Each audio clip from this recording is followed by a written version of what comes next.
أما بعد فقد روي عن عقبة بن عامر رضي الله عنه قال سمعت رسول الله صلى الله عليه وسلم يقول لو جعل القرآن في إهاب ثم ألقي في النار ما احترق رواه الدارمي صدق رسول الله صلى الله عليه وسلم আল্লাহ পাকের মেহেরবানি এবং দয়া এবং তার শুকর আদায় করি যিনি আমাদেরকে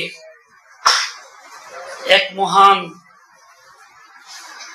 বরকতপূর্ণ মাহফিলে আসার শরীক হওয়ার তৌফিক দান করেছে, যেখানে অনেক হাফেজের ইজতেমা, যেখানে উল্লেখযোগ্য উলামায়ে কেরামের সুহবত, যেখানে মেহমানও আসছেন,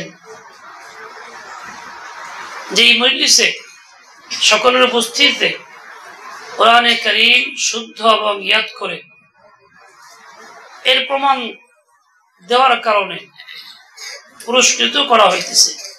শুধু তাই না, তাদের জন্য আন্তরিক দোয়াও করতেছি, আল্লাহ পাক তাদেরকে কবুল করেন, উত্তর উত্তর তারাক্কি দান করেন, কাউকে মাহরুম না করেন।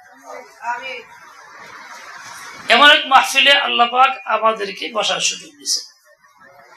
অনেক নসিহত হয়ে গেছে, অনেক কথা হয়েছে, ওগুলি আমাদের সকলেরই কথা, আমরা সেই কথাগুলি পাথেয় বানাইনি। ছোট্ট একটা হাদিস আপনাদের সামনে পড়ছি, তার অর্থ হইল এই, উকবা ইবনে আমির রাদিয়াল্লাহু তাআলা আনহু বলেন, আমি আল্লাহর নবীকে বলতে শুনেছি, রাসূল আকরাম সাল্লাল্লাহু আলাইহি ওয়াসাল্লাম বলছেন, কোরআন যদি কোনো চামড়ার মধ্যে রাখা হয় এবং সেটাকে আগুনে নিক্ষেপ করা হয় তাহলে কোরআন জ্বলবে না। দারিমি শরীফে এই হাদিসটা বর্ণিত। উকবা ইবনে আমির থেকে রিওয়ায়াত। মুহাদ্দিসিন লিখছেন, রাসূল আকরামের যুগে ওর আয়াতুল মানাকিব, বসো, তোমার কি দায়িত্ব দিয়েছে এটা?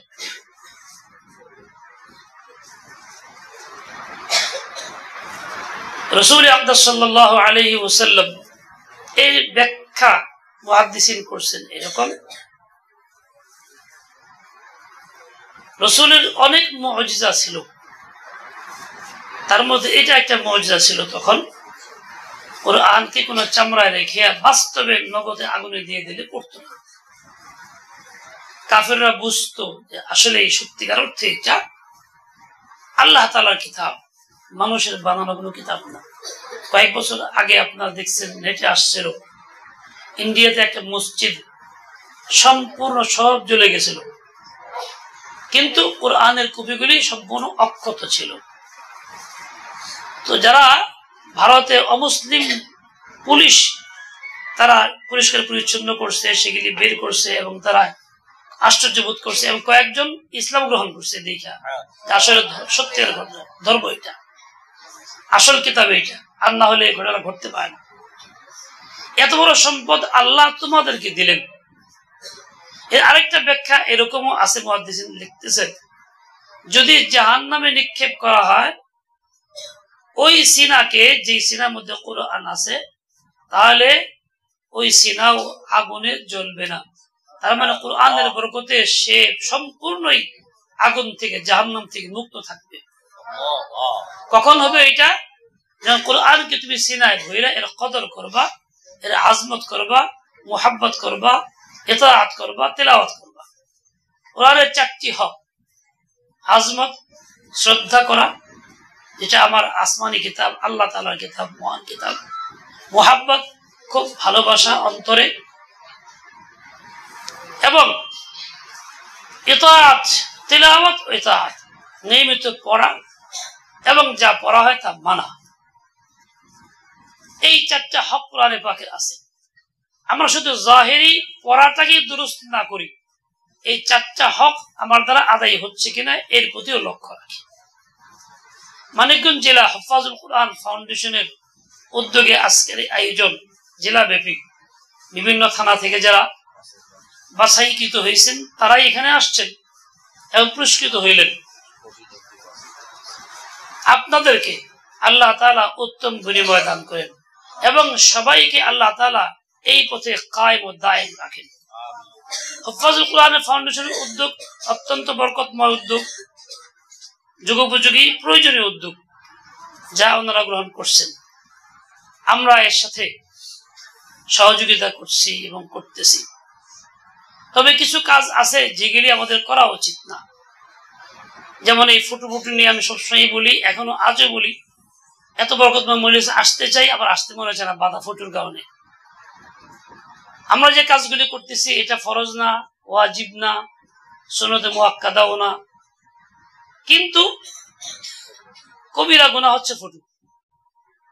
একটা মুস্তাহাব বা নফল কাজ করতে গিয়ে যদি আমাকে কবিরা গুনাহ করতে হয়, এর জন্য জবাব দেওয়ার কোনো সুরত থাকবে না আল্লাহর কাছে।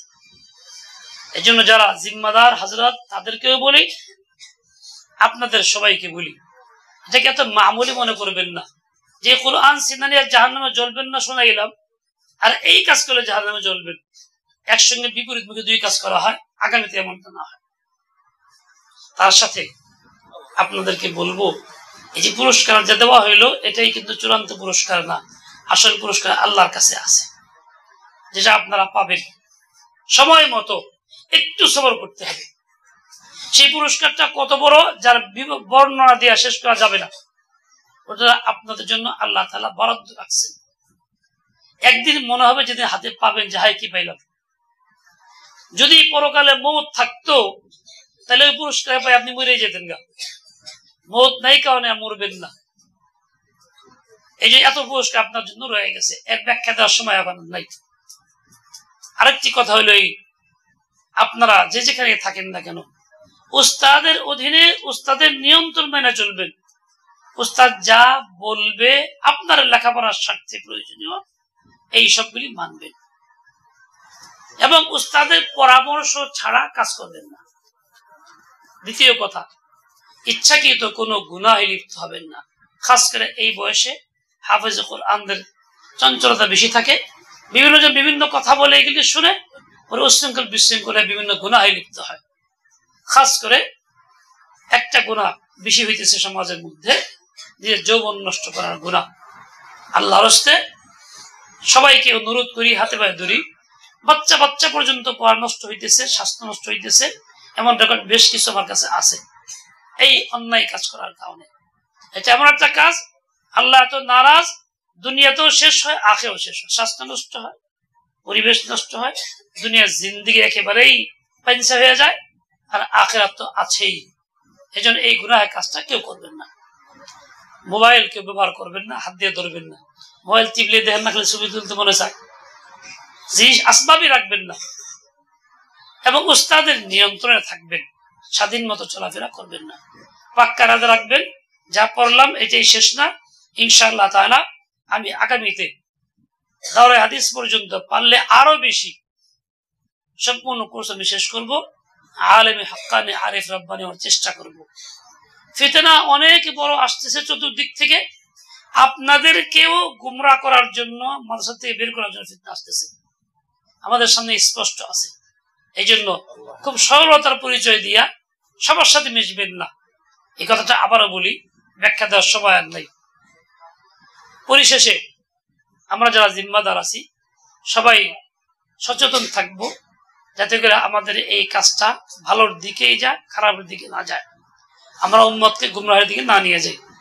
বিশেষভাবে অনুরোধ রাখবো যে আমাদের বাংলাদেশ সকল মুরব্বীদের ইজতেমা বিফাকুল মাদারিসের সাথে একটা ভুল বোঝাবুঝি আছে, আমরা যারা সমন্বয় করে কাজটা আঞ্জাম দেওয়ার চেষ্টা করি, আপনারা কেন্দ্রে পৌঁছাবেন, চেষ্টাও করবেন।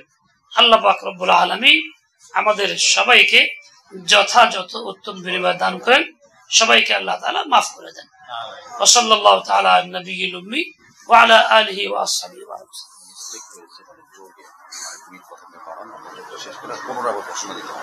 আচ্ছা, এখন থাকবো।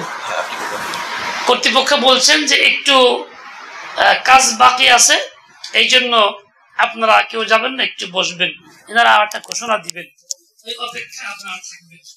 আচ্ছা, যেহেতু কাজ চলতেছে, একটা ঘোষণা আমরা থাকতেই হচ্ছে, তো আমরা এদিকে মনোযোগ দিই।